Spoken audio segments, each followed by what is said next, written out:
નમસ્કાર મિત્રો, અમારા નવા વિડીયોમાં આપનું હાર્દિક સ્વાગત છે। આજે આપણે વાત કરીશું નવી વહુ સાથે બનેલ એક સત્ય ઘટના વિશે। જનકભાઈ આખા દૂધની ચા મુકાવડાવો ને સાથે કંઈક ગરમ નાસ્તો પણ જોઈશે। આજે તો 151 રૂપિયાની દક્ષિણા લીધા વગર હું તમારા ઘરેથી જવાનો નથી। લાભાશંકર ગોર ઉંબરો વળોટીને ઓસરીમાં આવતામાં જ છાતીનો ઉછાળ ઠાલવી બેઠા। જનકભાઈને આશ્ચર્ય થયું, પણ ગોરનું માન રાખવા માટે રસોડાની દિશામાં જોઈને હાંક મારી દીધી। પરણવીની માં, જરા બહાર આવજો, આપણા ભૂદેવ કંઈક શુભ વાત લઈને આવ્યા લાગે છે। પછી ગોરની સામે જોઈને કહ્યું, આવો બાપા, અહીં બિરાજો હિંચકા પર। પછી ચા નાસ્તાના સથવારે લાભુ ગોરે વાત રજૂ કરી દીધી।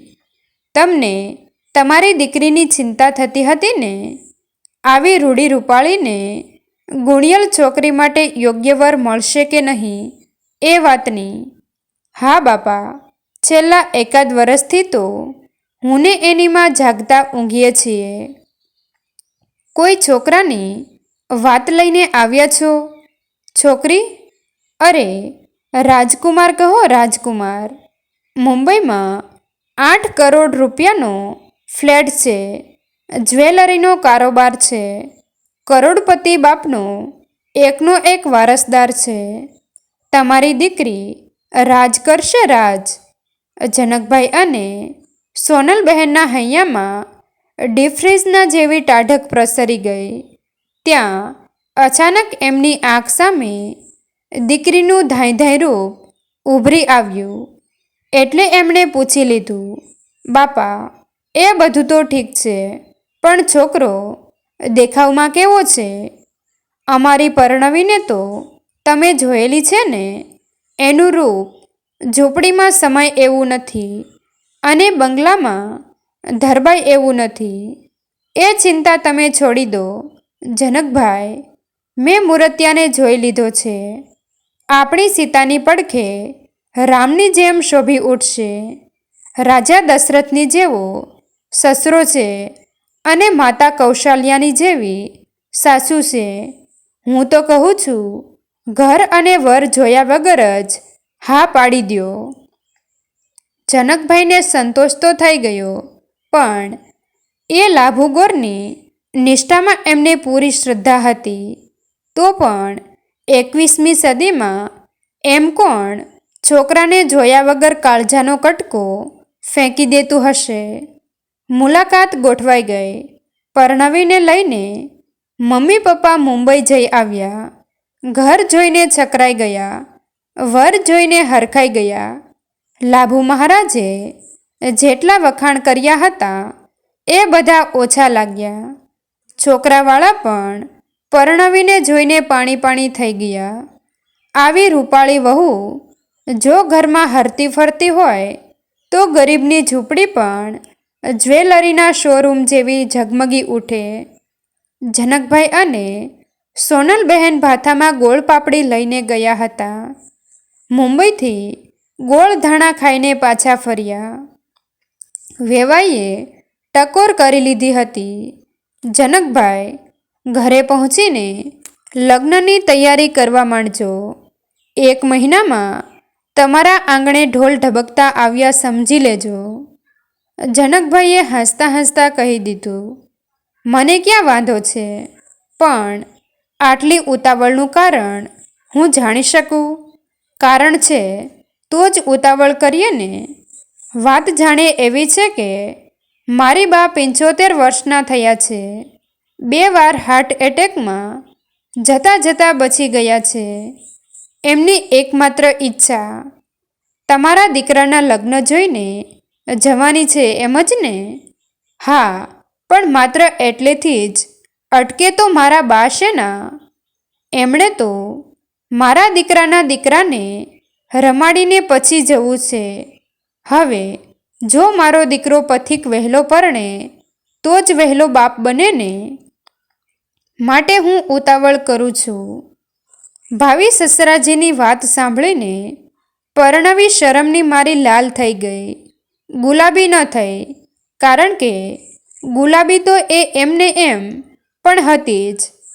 ઉઘડતે સોઘડીએ લગ્ન લેવાઈ ગયા. પરણવી મુંબઈ આવી ગઈ.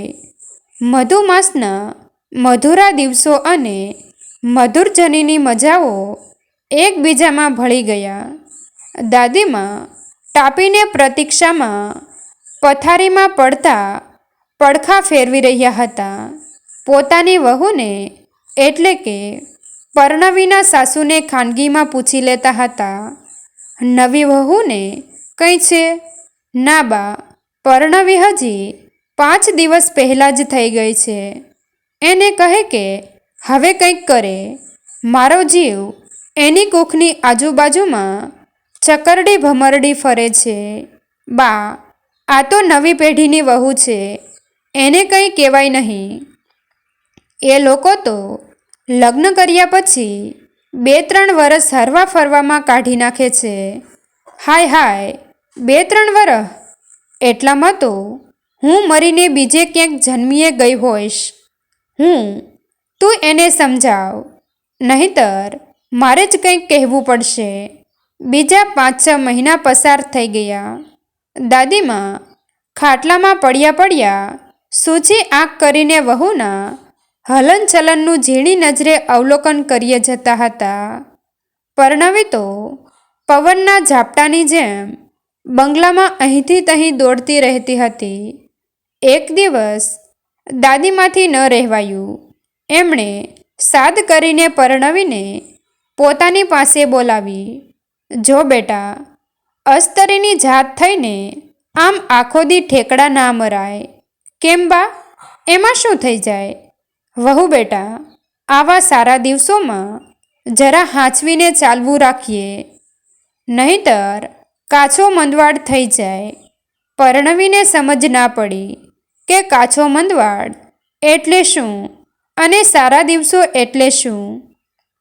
પણ દાદીમાની નજર પોતાના પેટ તરફ સોનોગ્રાફી મશીનના પ્રોબની જેમ તકાયેલી જ હતી. એ જોઈને બધું સમજી ગઈ. હસી પડી.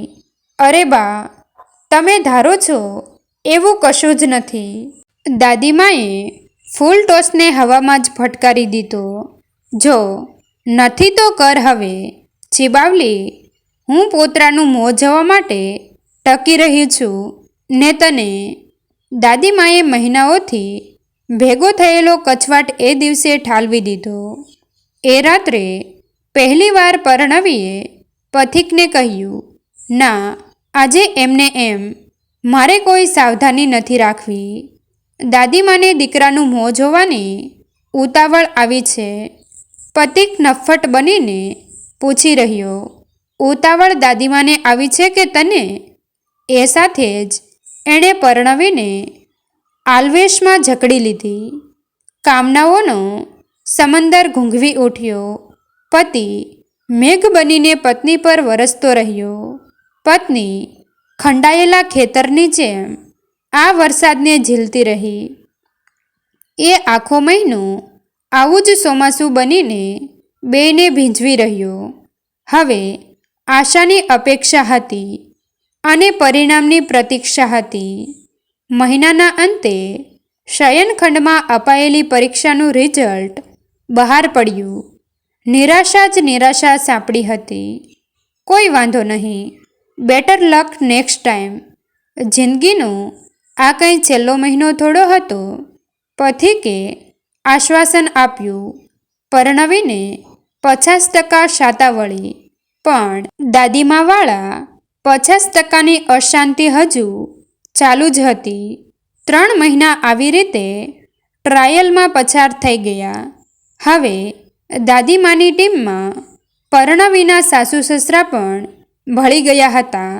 સાસુએ તો કહી દીધું, પરણવી, અમે દીકરાને કંપની મળી રહે એટલે તારી સાથે નથી પરણાવ્યો, પણ ખાનદાનને વારસદાર મળે એટલા માટે તારી સાથે પરણાવ્યો છે. આંબો કેરી આપે તો જ મીઠો લાગે છે, બાકી એનામાં ને લીમડામાં ફરક શાનો? ચોથા મહિને કંટાળીને પથિક પરણવી ડૉક્ટર પાસે ગયા. ડૉક્ટરે સલાહ આપી, સૌથી પહેલાં અમે હસબન્ડનો સિમેન ટેસ્ટ કરાવીએ છીએ. એ સારો હોય તો જ વાઈફના રિપોર્ટ્સ કઢાવીએ. પથિક લેબમાં જઈને સેમ્પલ આપ્યું. રિપોર્ટ્સ આવ્યો. પતિ પત્ની બંનેને ચક્કર આવી ગયા. શુક્રાણુઓ હતા પણ આવશ્યકતા કરતાં ઘણા અલ્પ હતા અને તરત જ મરી જતા હતા. ડૉક્ટરે દવાઓ લખી આપી.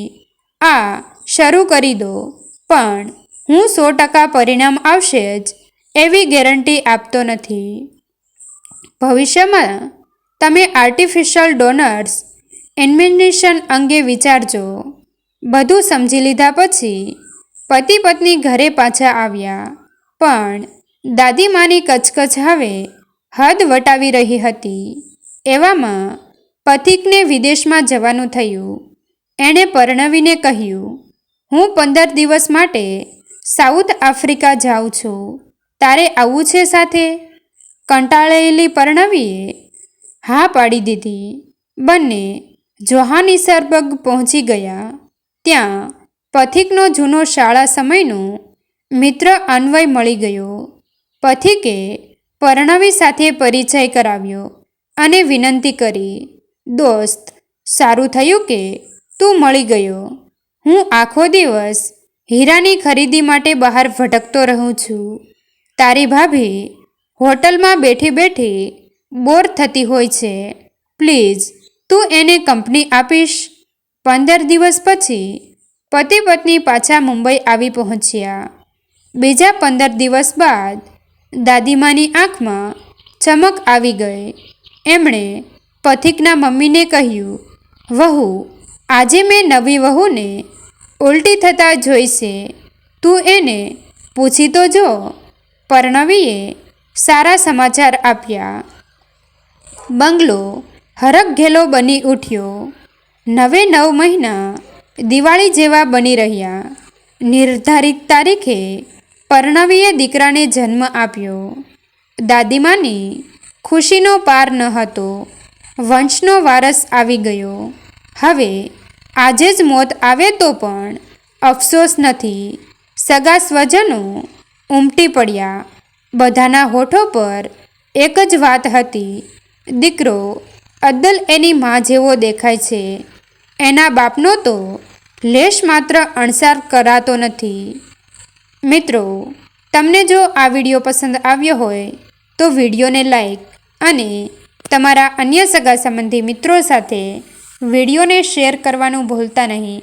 અને આવા જ નવા જીવન ઉપયોગી, જીવનમાં કંઈક નવું કરવાની પ્રેરણા મળે તેવા વિડીયો જોવા માટે અમારી ચેનલ સાથે બન્યા રહો. થેન્ક યુ મિત્રો. મળીએ છીએ એક નવા વિડીયો સાથે. આભાર.